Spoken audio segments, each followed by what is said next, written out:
Er ligt hier dus gewoon een compleet andere wereld onder het wateroppervlakte hier in Limburg. Als je aan duiken denkt, dan denk je de meeste aan de Malediven en aan Curaçao, maar niet aan Limburg. Wat maakt Limburg zo bijzonder? Ik heb de eerste 50 duiken die ik heb gedaan in tropisch water gemaakt. Daarna pas gaan duiken in Limburg, omdat ik het gewoon niet wist. Toen ik erachter kwam, dat op een paar minuten rijden van mijn huis een mooie plas lag. 1 keer gedoken en ik was verkocht. Je stapt een hele nieuwe wereld in. Allemaal vissen onder water, beplanting. Er zijn hier zelfs allemaal boten afgezonken waar je omheen en doorheen kan. Qua variatie is er voldoende te beleven hier. En dat om de hoek in Limburg. Het is ons huisrif hier.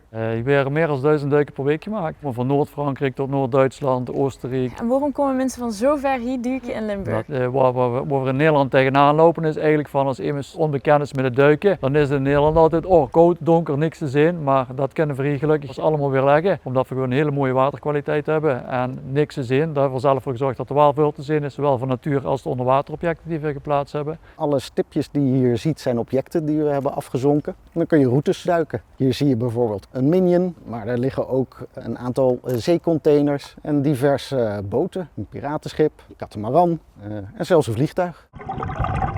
Ik heb zelf meer dan 3000 duiken gemaakt, alles bij elkaar. Maar iedere duik is wel nog speciaal en een nieuwe beleving. Het duiken in Limburg is gewoon, het is bijzonder. Mensen vragen wel eens mij, wat is de mooiste plaats ter wereld om te duiken? Maar ik denk dat het heel belangrijk is dat ze weten dat ieder water zijn charme heeft. We kunnen niet iedere week naar de Malediven gaan. Dus genieten van hetgene wat het Limburgse water aan te bieden heeft. Dus de beleving onder water, de rust onder water, hoe je zich wat vrij bijna het hele jaar door hebben. En dan werd alleen maar gevoed door grondwater, waardoor we niet de invloeden van de Maas hebben met wel of niet goed zeg met regenval. Limburgse water heeft heel veel vis, snoek, karper, meerval, voren, brasem. We hebben hier ook de zonnebaars erin zitten. Dat is eigenlijk een exoot, maar hij zit erin, dus de Christen heeft met roet. We hebben hier de zoetwaterkwalletjes, hebben ze vanzelf ook vandaag mogen ervaren dat die er in grote getalen aanwezig zijn. En ja, gewoon de gedraging onder water, de rust. Iedere duik is anders. Kind ze het onder water leven, kind ze niet plannen. Iedere duik heeft een verrassing voordig. En wat zijn de gevaren van het duiken in een grindgat? Ja, de gevaren van het duiken zijn hetzelfde als overal ter wereld. Je moet goed getraind zijn, gedegen opleiding volgen voordat ze het water in kunnen.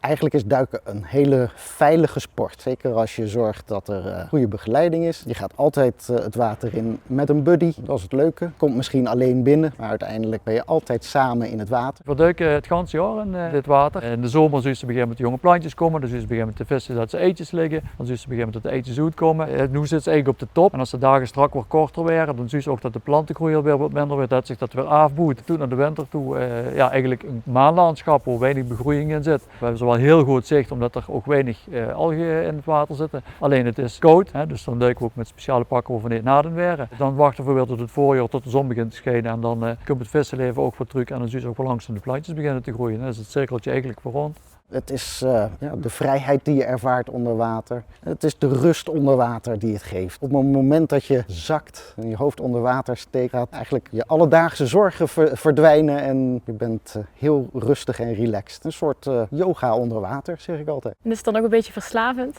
Ja, best wel. En uiteindelijk merk ik dat ik zeker 2 keer per week nu in het water lig hier in Limburg. En niet alleen in de zomer, maar ook in de winter. Ja, het water is dus helemaal niet zo troebel dan dat ze zoiets denken. En dan kijkt ze naar boven en dan beseft ze dat ze echt 8 meter diep hier in een grindgat ligt. Ik weet nog niet of ik de 34 meter hier zou durven te duiken. Een hele bijzondere ervaring om dat hier te doen.